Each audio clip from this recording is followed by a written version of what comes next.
Thank you so much, Nandita, for joining us on this podcast at Dollar Live. Extremely grateful that now over 180,000 plus leaders from across the globe have joined our platform to network with the other leaders. And thank you so much, Nandita, for taking out time and kind of going to share your insights on various topics that we have of your interest.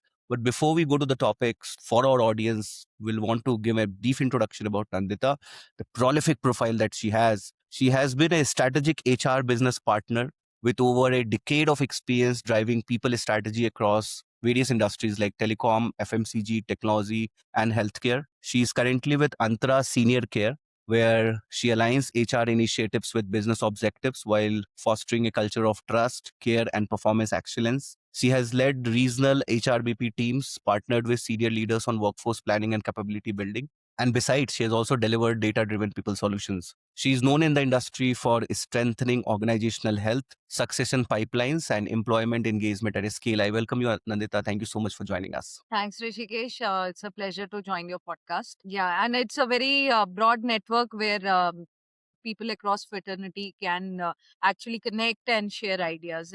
I'll call it as a ideation incubation hub also. Yes, more Thank power. you so much, Nandita. Thank you so much. Keep your blessings with us. Yes, fingers crossed. Yes. Now, the first question that we have, Nandita, is that you have partnered with business leaders across industries, Right. FMCG, telecom, manufacturing, and now senior care. When you look back, do you remember any example where HR partnership directly influenced a business or plant level outcome? Absolutely. I think the biggest misconception which the HR is being driven nowadays is that it just supports business, but we also support business continuity. So Mm, one of the intervention that I recall that we were as a HR, we were supporting on a massive transition project, which was a tie-up between Ericsson and Airtel at my mm, stint at Bharti Airtel.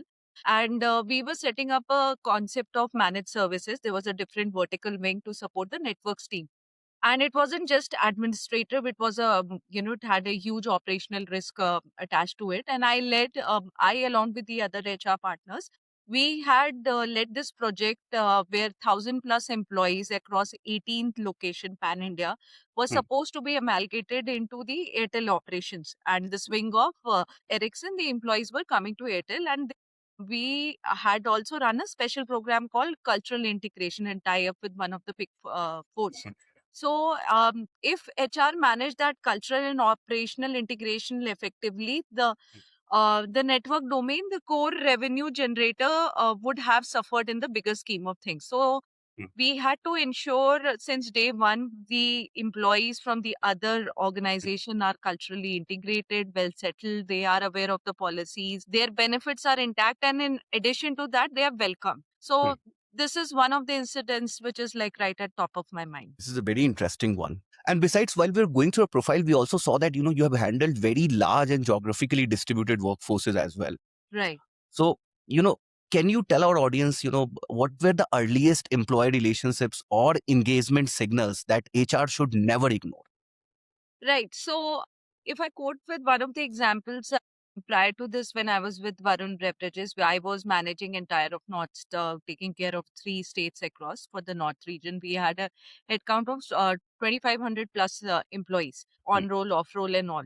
And most of the times, you just can't wait for the exit interview. Exit interview is the last plan of action or is a last nail in the chip in the block.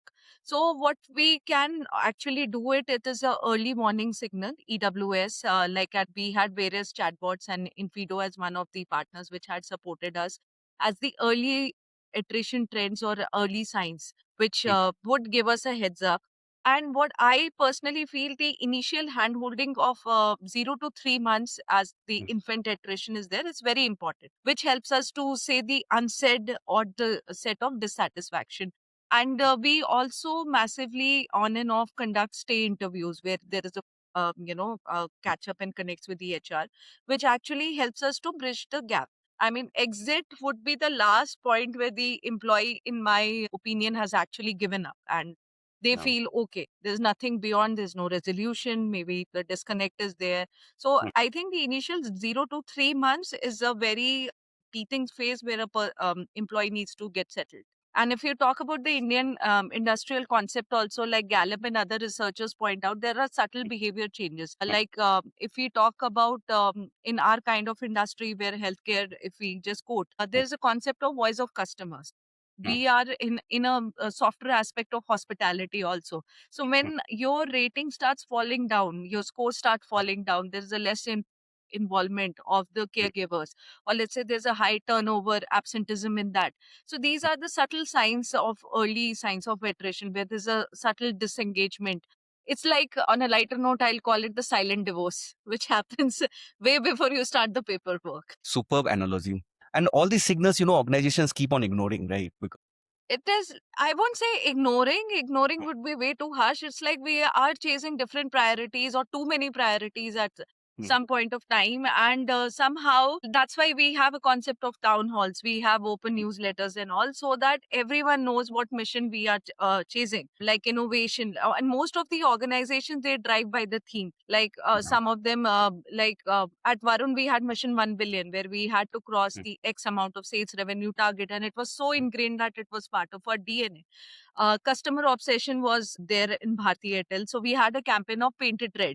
So I also, as part of the HR, I had gone to the customer's place, and how our off-roll resources who are on vendor roles, how they do the broadband installation and things like that. So I won't say ignored, but at some point of time, I feel the agenda or what the organization is driving for a particular year needs to be ingrained, because lot of times the what is the ask is not clear of the why.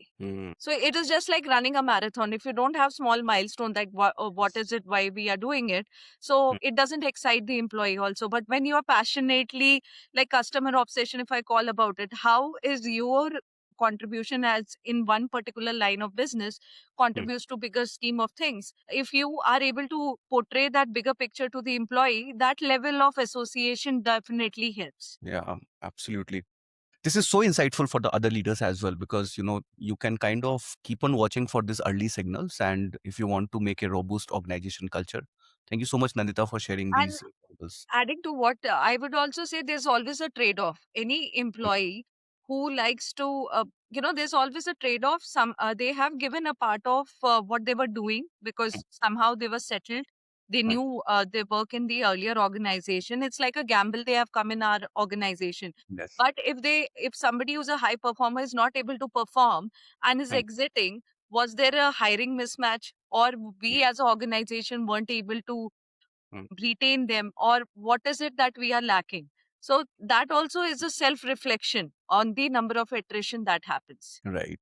And related to this, can you share a situation where a proactive HR intervention prevented a large people or business issue from escalating? Definitely. So, in a high pressure environment, the difference between a minor grievance and a lawsuit often is dependent on the speed of HR response or how soon the grievance is addressed. So, most of the time in my kind of a setup, it is a very sensitive environment related to the health of the individual. It's a healthcare segment where the hospitality grievances and disciplinary actions have Yeah. to be dealt with fairness and compliance, of course. And to handle such performance issue, they also at times lead kind of the personal conflicts where we prevent toxic cultural spread also. Yeah. So we have started this concept of leadership where there is a sensitivity which is there. And over and above that, even in PepsiCo, where the situation were arises, where the regional sales team was under extreme to perform because everyone is chasing monthly targets. Tension between managers and field staffs tend to rise at times because you are just chasing numbers. So before it escalated into a grievance, the HR facilitated structured listening session, recalibrated incentive schemes to balance the stretch goals and achievable milestone. And often the dialogues are not encouraged. So we try to have an open policy where any form of disconnect or there is an understanding of the business goals. We try to have these structured monthly rhythms, which helps the employee also to feel aligned with the managerial growth. And proactive HR is all about sensing pressure points early and converting them into collaborative problem solving. Yes. So this is such a fabulous line. Collaborative problem solving can lead from finding out these pressure points, kind of addressing these pressure points. Right, because at end of the day, it's not my work, your work, it's our Yeah. work. We are driving towards one common agenda. Right. I think a lot of the founders who are listening to this podcast should kind of take clues from what Nandita is talking about. Is that, And yeah, if I may quote, in army also, since I hail from that background, the most difficult task is led by the commanding officer, yeah, because you have to walk the talk. So once you set the tone, and if you set a context of, if I can set the standard, maybe others down the line will also follow. So open dialogue about it definitely helps. yes, you're right. Absolutely. There's a lot to learn from, how army operates. Like I was talking to a veteran leader who was into the army, and now he's with Reliance. Right, The kind of hiding that he has done, like 3,000, 4,000 plus people, while they were setting up the towers and all, like 5G and all. right. So it was kind of mission critical, and only people like them can kind of, It's like day zero. You have to deliver, irrespective of what. Yes, yes. And Nandita, how do you use people data and workforce planning to influence leadership decisions rather than just report metrics? So in my opinion, data without a story is just a noise. And Mm, leadership don't care about the turnover rate, they care more about the revenue at risk. We might give them X numbers, but if it is not in the storytelling kind of a board, and how is it relevant to the revenue which is bringing into the business, the data will be just numbers on dashboards, or they'll be in circulation. If I, in my experience, if I quote at Varun Beverages, we just didn't report hiring numbers. We used to mm, share a monthly dashboard of risk of time to fill, as you have quoted about setting up of tasks as one of the things, and the quality of hire. So if a sales role is open for more than 60 days, that mm. 60 days is a loss of revenue. And I Yes. used to use that data to influence sourcing strategies also. Similarly, at my current organization, we use dashboards to drive operational excellence also. In addition to that, there is always a risk of a resource, time to Mm, fill, also in addition to time to train, which is yeah. one aspect we should also take into account. There is always a hiring budget, but we should also take into the account of Mm, retention budget yes. also, which one should give in addition. I think that definitely helps to save on the effort. You have a resource which is already culturally aligned. Getting a new resource, you might fill it, and they, anyone, the trainable time for any resources 0 to 3 months. That Yes. definitely, the learning curves will Mm, definitely impact the revenue also. yeah. And in the industrial context, IBM use gold standard here. They use AI and predictive analytics to predict who might leave, and they use this time to do more of retention and technical assessment and investment into their employees. तो ये कैसे find out करते हैं? मतलब उनको कैसे पता चलता है कि ये बंदा छोड़ने वाला है? There are lot many things like Mm, mood score होता है amber का, which is more like superficial, like yeah. सब अच्छा चल रहा है type से. We tell ourselves also. Yes, the happy emoji. Mm, And in addition to that, there is a disconnect. Like mm, as a manager, there are subtle signs. If I am not very participative, what I used to be, mm, or my involvement in the meeting, my timeline, my quality of work, front ending roles, voice of customer, your rating scores, absenteeism.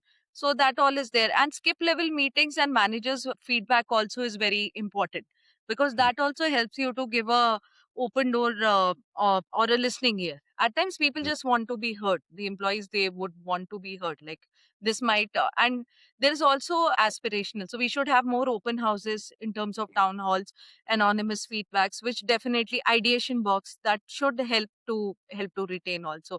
Plus, we are in a ever evolving dynamics. The technology is evolving so much. So what is in practice now might not be practice later also, with the labor codes, laws, and all that evolving. So yeah. we also needs to keep on upskilling, and there is a trade off of where I Mm, aspire to be and what is my ask. And I feel the promotional policies also can be more transparent in terms of it's not even the tenure. What is it that, in addition to being a manager, if I'm being upskilled, what is it that I'm contributing back? mm, So it is not only about job rotation, it is about my job enrichment also. How is mm. it I'm gaining? How is it I am improving as an individual? That is why, in a larger scheme of things, I would in the future see CHROs being the CXOs and contributing more to the revenue margin. because Yeah. it is not only about just delivering, it is all about the revenue impact, the risk impact also we are associated. One very interesting thing is that we want to understand from you is that based on your journey of these 10 plus years, what must HR business partners unlearn today to, to stay relevant Hmm. and operate at a truly strategic level? So, it's for HR, our DNA is ingrained more like a support staff. So we should unlearn the idea we are not just policy enforcers or support staff. We are Mm. also the contributors of the revenue. So lot many times the mindset is few verticals are seen as the cost and few are the revenue generators. Mm. So until we learn to flip various hats and put on the hat of revenue contributor, revenue generator, Mm. being in alignment with the business revenue model, that will help us to have a strong footing also. And the new concept which is happening off late in the organizational reporting matrix also, that the dotted reporting Mm. always goes to the chief of operations or the CEO. Mm. Reason being, the revenue model has been aligned with the delivery along with not only being the support staff. And I started my career in the roles which were heavy on execution, but Mm. then the shift to strategic leadership in my past 2 3 assignment, which required Mm. a mindset shift for us also. Lot many times in order when we start up the ladder, we are Yeah. so involved being the doer that Mm. the idea of delegation does not occur to us. Most of times, it is like we end up taking lot on our plate.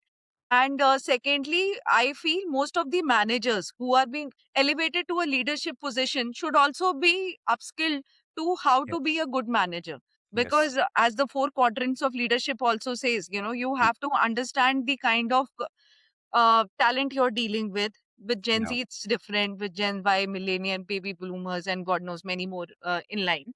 So Mm. we need to continuously evolve, and our language also needs to change in terms of communication. And I had to unlearn being a order taker for recruitment and become the architecture of organization design, because suddenly then you are put at a spot where you have to think like, okay, how does this talent actually fit in my cultural value or bigger scheme of things. Yeah. When you are, let's say, if I quote my example, when I would start a little younger, when I was doing talent acquisition, it was just about, okay, ye JD hai, ye hai, you have to Mm. recruit someone, and somehow lining five candidates. Yes. Now, let's say a few years up the rise, when you're up the ladder, you actually have to see the satellite view of the candidate actually fitting into the scheme of things. Is it culturally aligned? What are the reasons? They are their aspiration. As I said, it's like a speed interaction kind of a event where are the Mm. aspirations actually matching up? Because right now, when you see infant iteration, Mm. all the youngsters or Gen Zs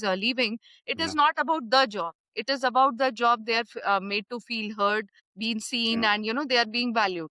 I won't quote the organization, but I had a reportee also, and she had a breakdown at some point of time, and the reason was a breakup.